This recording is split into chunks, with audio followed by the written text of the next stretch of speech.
রাজ্যের বর্তমান সরকার স্বাস্থ্য ব্যবস্থার মান উন্নয়নে ক্রমান্বয়ে ভূমিকা পালন করে চলেছে।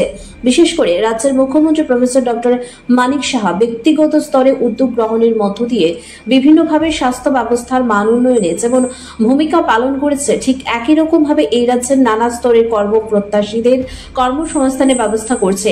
স্বাস্থ্য ব্যবস্থার নিরিখে পরিকাঠামোগত উন্নয়ন থেকে শুরু করে সার্বিক ব্যবস্থাপনায় যে উন্নতি ঘটে চলেছে, সেই উন্নতির পরিপ্রেক্ষিতে গোটা দেশের মধ্যে ত্রিপুরায় একটা বিশেষ জায়গায় আসীন ফ্লোরেন্স নাইটিঙ্গেল অডিটোরিয়ামে আগরতলা সরকারি নার্সিং কলেজের দ্বিতীয় বর্ষপূর্তি অনুষ্ঠানে উপস্থিত থেকে এভাবেই কথাগুলো বলেছেন রাজ্য সরকারের অর্থমন্ত্রী প্রণজিৎ সিংহ রায়।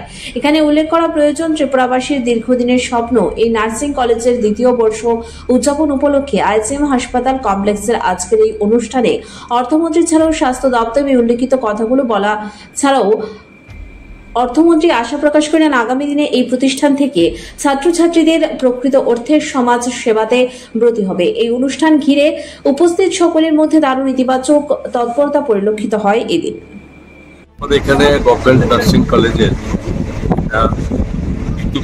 প্রতিষ্ঠা দিবসে আমরা সকলে সমবেত হয়েছি এবং আপনারা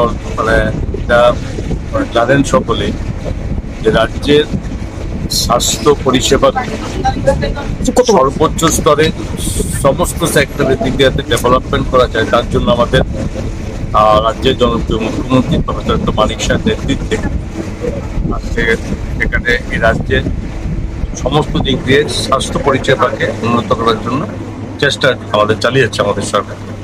এবং আপনারা জানেন যে নার্সিং কলেজ একটা খুব ইম্পর্টেন্ট এবং স্বাস্থ্য পরিষেবাকে যদি সর্বোত্তম জায়গাতে সঠিক জায়গায় নিতে হয় তাহলে নার্সিং খবর অনন্ত বার্তা।